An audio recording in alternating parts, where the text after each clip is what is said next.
Well, it's good to be with you this weekend. If we haven't met before, my name is Garrett. I get to serve as one of the pastors here. I want to give a special welcome to Pewaukee and online. We love you guys. Thank you for joining us this weekend. We are continuing in a series that we're calling Signs. We are walking through the book, the Gospel of John. If you're not familiar, the New Testament begins with Matthew, Mark, Luke, and John. 4 different historical, accurate accounts of the life of Jesus. And John kind of has a unique approach to his book. It's a little bit more creative than other people's. Woven throughout his story of the life of Jesus, we find 7 different signs, 7 miracles that John talks about, all pointing to the person of Jesus. So far, the last few weeks, we've seen that Jesus, he shows up to places that he's invited. We've seen that he is a servant. We've seen that he asks tough questions. We've seen that he is a healer.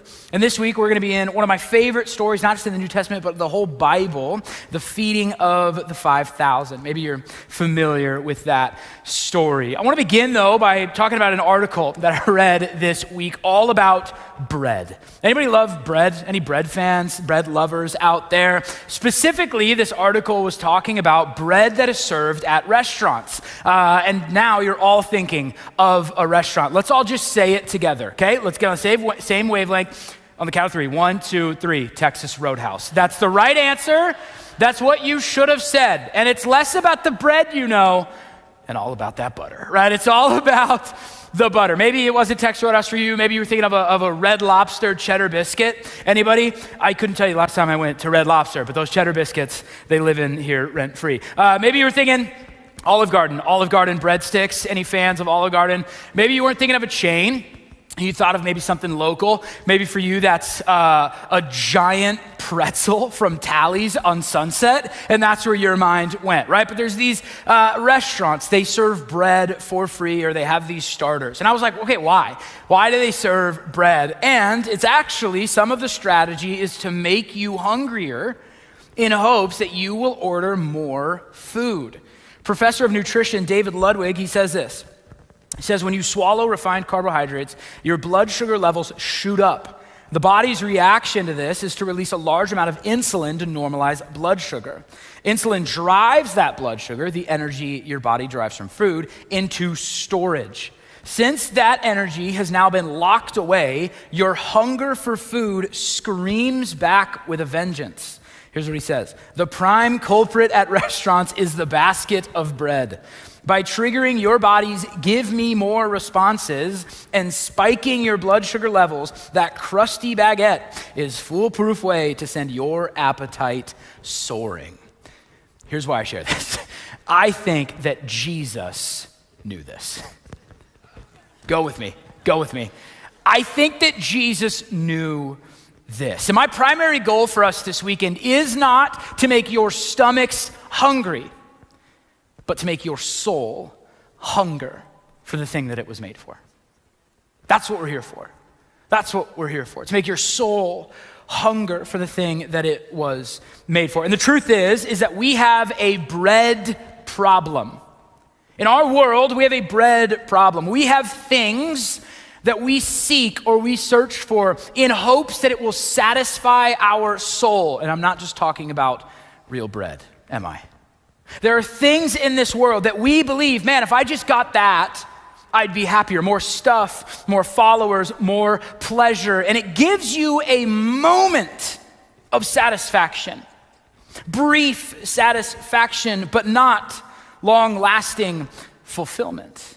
There's all these things in our world that we look for to fill a void, to satisfy our appetite. Matthew Perry, who's famous for playing Chandler Bing in Friends, he wrote this in his book. This is how he opens his autobiography. It says, "Hi, my name is Matthew. My friends call me Maddie, and I should be dead. I'm constantly filled with a lurking loneliness, a yearning, clinging to the notion that something outside of me will fix me. But I had all that the world had to offer. Julia Roberts as my girlfriend, $1 million a week. I had it all, but it was a trick. Nothing was going to fix this. So what if? What if there was a better way? What if there was something or someone that could actually satisfy your soul? And maybe in the busyness of this world or in our pursuit of other things, we missed it. We just missed it. Which brings us to our sign for today. We're going to be in John chapter 6. We're going to walk through a long chunk of scripture. All of the four gospels tell this story. They tell the story of Jesus feeding the 5,000, which suggests that it's pretty important, that they all wanted to include it. So here's what's going on at the time. Jesus is kind of the talk of the town. Religious leaders are frustrated. They're not big fans. They're kind of anti anything Jesus right now. They're upset. They're questioning these actions he's taking, the miracles he's performing, the claims that he is making about himself. However, there is a large group of other people who are kind of gathering. They've seen the signs. They like what he's teaching. They're flocking to Jesus. He is the greatest showman. He is the biggest act, the hottest act in town right now. And they're all asking this question, maybe not out loud, but at least in their heads, could this be the king we've been waiting for? Is it him? And that brings us to John chapter 6. We're going to jump in verse 1. After this, Jesus went away to the other side of the Sea of Galilee, which is the Sea of Tiberias. And a large crowd was following him because they saw the signs that he was doing on the sick. Jesus went up on the mountain, and there he sat down with his disciples. Now the Passover, the feast of the Jews, was at hand. I want to pause right there. Passover is at hand. This is the second time that John mentions Passover is at hand. The first is just a few chapters before this, after Jesus turns water into wine. John says the Passover was at hand. So we can come to the conclusion that it has been 1 year since then. The Passover was an annual celebration, an annual feast where all of the Jews would come, they would gather, they would celebrate and remember how God freed them out of slavery in Egypt, how he provided for them in the wilderness, and how he led them into the promised land. And so they're all gathered. This is the week of Passover. So we find ourselves again the week of Passover. We're going to come back to this a little bit later, but let's continue. Verse 5. Lifting up his eyes then and seeing that a large crowd was coming toward him, Jesus said to Philip, "Where are we to buy bread so that these people may eat?" He said this to test him, for he himself knew what he would do. Philip answered him, 200 denarii worth of bread would not be enough for each of them to get a little.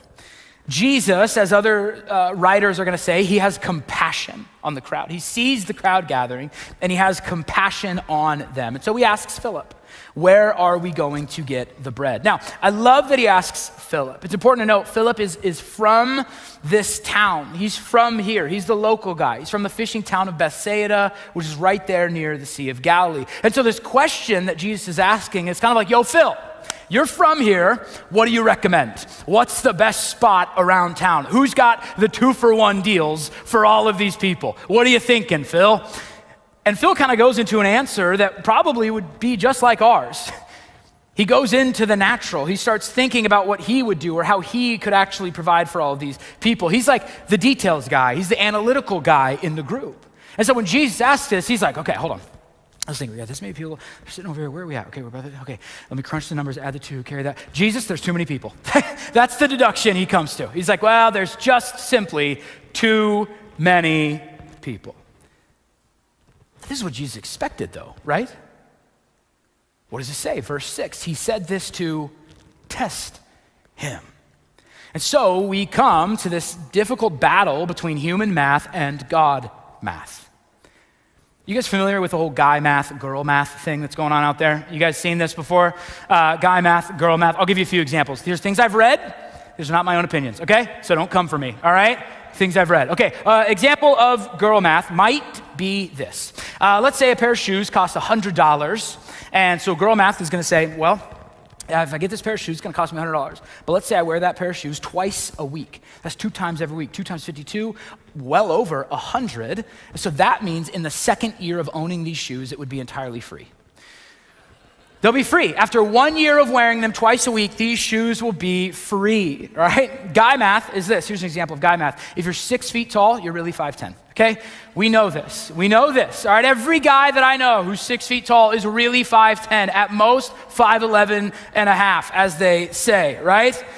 Here's one for all of us, maybe not guy math or girl math, but cash is free money. Anybody else feel that way? You get cash, man, there's no connection to my bank accounts. There's no connection to my savings here. This is free money, right? Dave Ramsey is shaking his fist somewhere. Philip, in this story, he's thinking in his own mathematical terms. He's thinking in his own human possibilities. Philip forgot to consider the guy who asked the question. He forgot to consider the guy he's been walking with for the last year or so. You see, Jesus doesn't think in guy math or girl math. He thinks in God math. And as we read scripture, we'll see that God math means you can turn water jugs into wine. God math would say, I see this crowd and I think we're gonna find a way to feed them. God math, if you read the New Testament, says that mud and spit can heal the blind. God math in the Old Testament says if you hit a rock with a stick, you will get water. See, God math, it doesn't see the natural as a hindrance or a limitation. God math sees the natural as something that can become super. It's an opportunity to have an only God moment, that only God could do this. Only God could make this happen. And he's about to show them how. This is what it says, verse 8. One of his disciples, Andrew, Simon Peter's brother, said to him, there's a boy here who has 5 barley loaves and 2 fish, but what are they for so many? Andrew kind of has the same mindset as Philip. He sees this kid who's got his Lunchable as they're gathered at this picnic, and he's like, okay, this might work, but he's like, I don't think so. This is gonna be way too small of food. This isn't gonna work. And then we come to this boy who we don't know much about in this story. Other writers might say more about him, but he just gives it to Jesus. He sacrificially gives this Lunchable, snack-sized amount of food that he has to Jesus, not knowing what Jesus is going to do. And we could stop right here, not finish the rest of the story, and talk about this kid for the next 20 minutes, because I think all of us need the mindset of this young boy. To say, Jesus, whatever I have, it's yours. Everything in my life is yours. All my stuff, all my money, all my resources, God, it belongs to you. I heard a pastor say, it's not about the size of the gift in your hands, but the size of the hands in which you put the gift. It's not about the things that you have, but the person, Jesus, that you are giving it to. Believing and trusting that God could do abundantly more than you could ever dream of or ask for or imagine. That he could do more, that he can handle your resources and money and stuff and your life far better than you ever could. It's miracle time. You ready? The moment we've been waiting for. Y'all ready? Miracle time. Verse 10, this is what it says. Jesus said, have the people sit down. There was much grass in the place, so the men sat down, about 5,000 in number. Jesus then took the loaves, and when he had given thanks, he distributed them to those who were seated. So also the fish, as much as they wanted. I just want to pause, because Jesus gives us a really good example of what it looks like to be grateful for the little things. Before the miracle, he just pauses and gives thanks. I've got this snack, like sardines and a couple crackers, and I'm gonna say thank you. He sets the tone for what it means to be grateful and to be thankful for everything that God has given us, to see everything as a gift from God. He continues, says, when he gave thanks, he distributed them to those who were seated. So also the fish, as much as they wanted. And when they had eaten their fill, he told his disciples, gather up the leftover fragments that nothing may be lost. So they gathered them up and filled 12 baskets with fragments from the 5 barley loaves left by those who had eaten. This is unbelievable. If you've grown up, maybe hearing these stories, you're familiar with it, it's easy to just think like, yeah, that's cool. Like Jesus feeds. This is insane. I mean, he takes a snack and he walks around. I mean, I want you to imagine, he's just walking around continually, just pulling out more food, pulling out more food. And every person, I mean, imagine being the 5,000th guy just sitting there. Like, man, I really hope there's enough. I hope they don't run out at 4,999. You're like, I hope it gets to me. And Jesus does. It just is enough. It just happens. And some scholars believe that 5,000 might just be signifying men. And so you could multiply this. I mean, imagine 10, 15 plus thousand people. And it's not just like 2 pieces of cod from a Friday fish fry. Like this is, what does it say? As much as they wanted. Other verses say they ate till they were full, or they had their fill. And how cool is this? Jesus is so kind that there's 12 baskets left over, one for each of his doubting disciples. Don't worry, guys, I'll include you. He says, I got you covered too. There will be food for you. So, what do the people do? How do the people respond? It says this, verse 14. When the people saw the sign that he had done, they said, this is indeed the prophet who is to come into the world. Perceiving then that they were about to take him by force to make him king, Jesus withdrew again to the mountain by himself. We're going to jump. Verse 25 says this. When they found him on the other side of the sea, they said to him, Rabbi, when did you come here? Jesus answered them, truly, truly, I say to you, you are seeking me not because you saw signs, but because you ate your fill of the loaves. This crowd is captivated by the sign. They're enamored by the miracle that Jesus has just performed. And what do they want? They want their Old Testament king that they think they were promised. They're ready to go to battle for this guy. They want a guy who's gonna lead them into Rome, overthrow the powers, and take the throne. And they're what, 5,000 plus strong right now? What does that symbolize? That's an army. That's a fleet. They're like, dude, we're ready. Let's go. This is our guy. You're our king. We are ready. And Jesus completely ruins their party. He flips everything they were hoping for on its head. He says, you've got the right man, but you've got the wrong motives.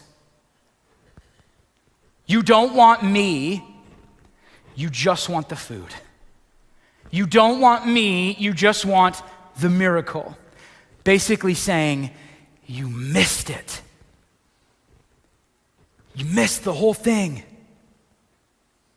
And they do the same thing that many of us do.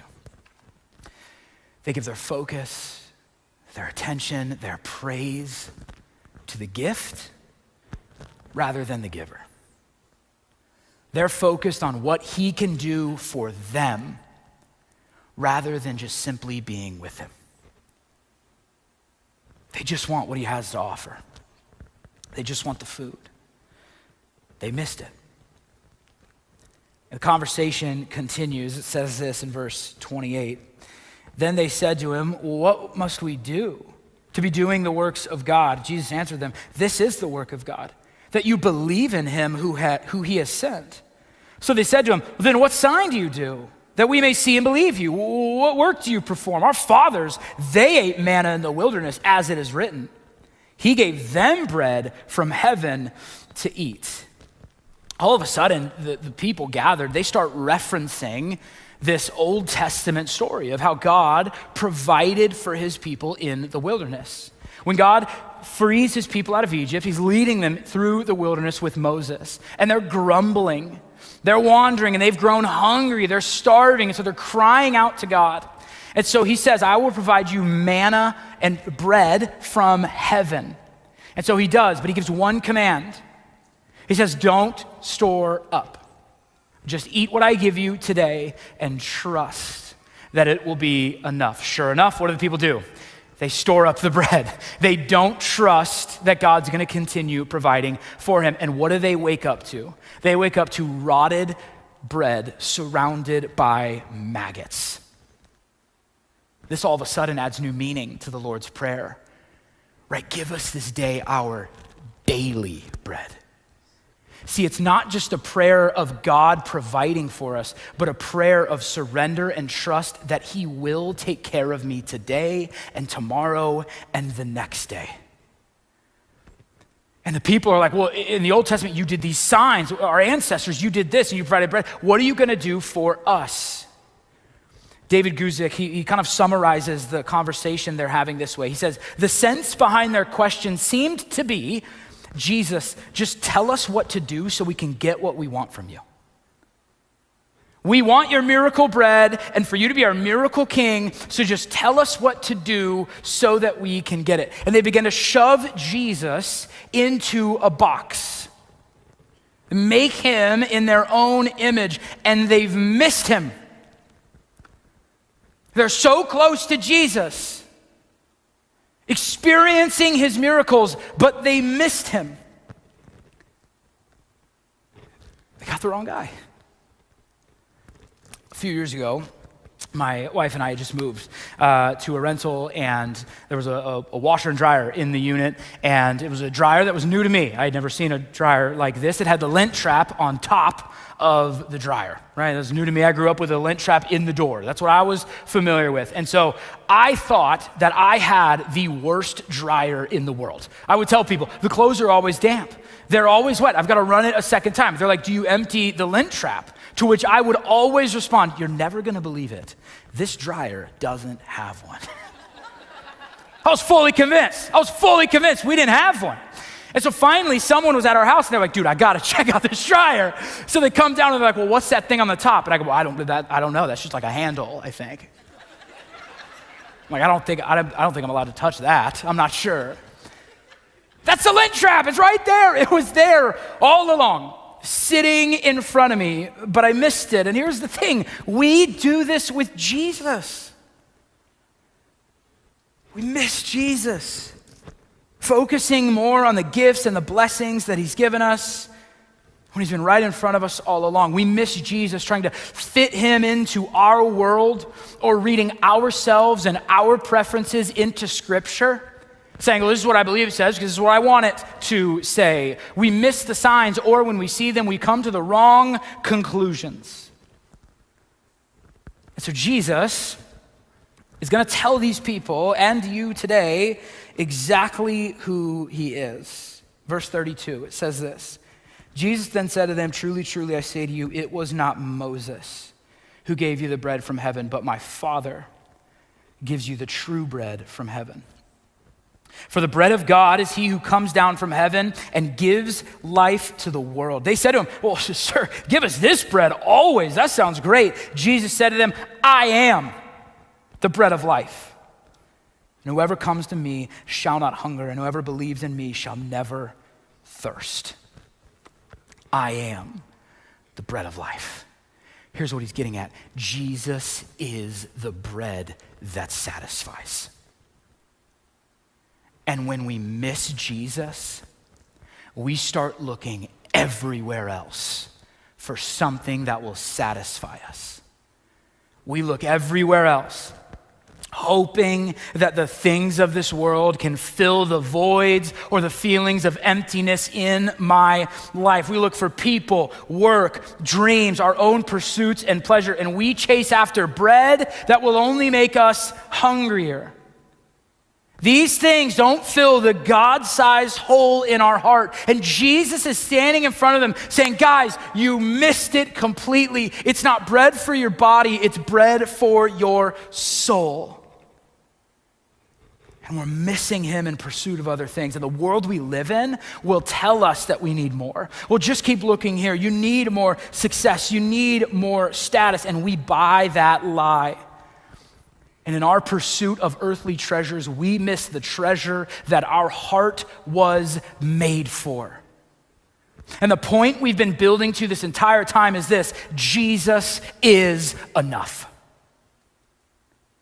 Jesus plus nothing equals everything. Despite the disciples' doubts, despite the boys' small resources, Jesus is enough. He's enough for the disciples who are confused. He's enough for the crowd that is hungry. He's enough for the Israelites who want a king. He is enough. And everything else in this life will just make you hungrier. Jesus is not some half-price starter that's there to whet our appetite. He is the thing. He is the reason. He is the whole meal. He is the bread of life. He is the only one that can satisfy my soul. He's the source of all joy, all peace, all love, all satisfaction. Come to him, he says, and you'll you'll never be hungry again. I love how Augustine said it. He says, you have made us for yourself, O God, and our hearts are restless until they find their rest in you. You're the thing we're after. And for the crowd gathered there, this was too much. Or it wasn't enough.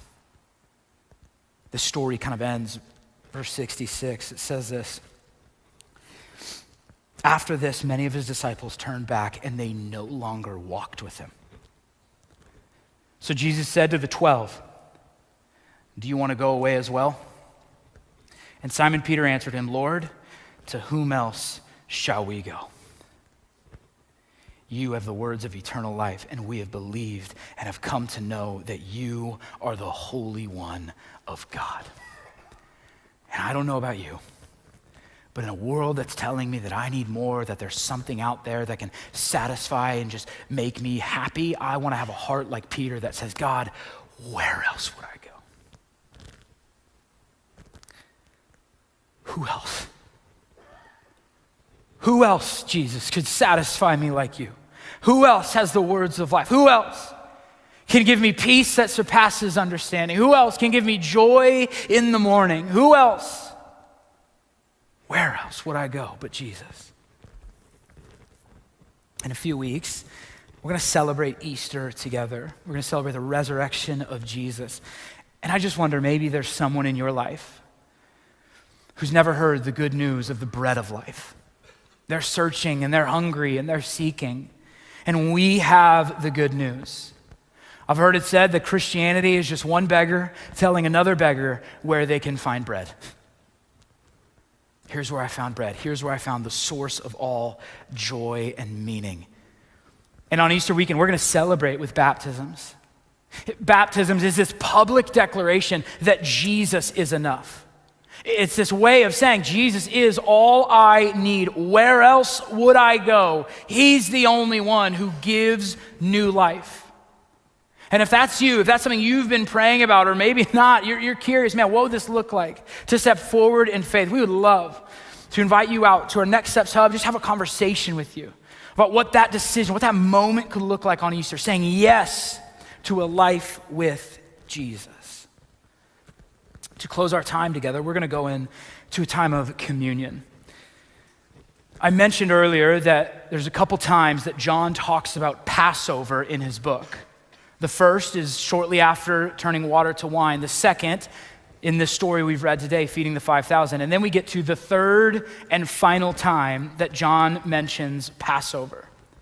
And it's the week of Jesus' death, which is about exactly 1 year after feeding the 5,000.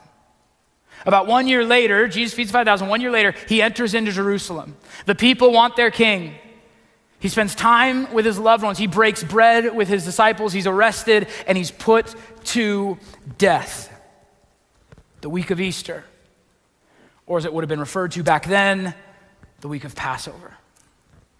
And I find it fascinating that again, Jesus is going to connect himself to bread. But this time to say, this bread, my body, broken for you, is going to be the thing that saves you. He says, I'm going to lay my life down for you. And every time we take communion, we remember what Jesus did. Every time we gather, we take communion so not to miss Jesus. Every time we gather, we take communion to declare that only Jesus, the bread of life, broken for me, can satisfy my soul. Our communion, it's open to anyone who's a follower of Jesus. And so I'm going to give you some time. I'm going to pray, and then our band's going to go into a song that really just retells the story we just walked through today about our loving, miracle-working, soul-satisfying God. And while they lead us in this song, I want to give you some time to take communion and reflect on the bread of life. His name is Jesus, and he is enough. And Jesus plus nothing equals everything you'll ever need.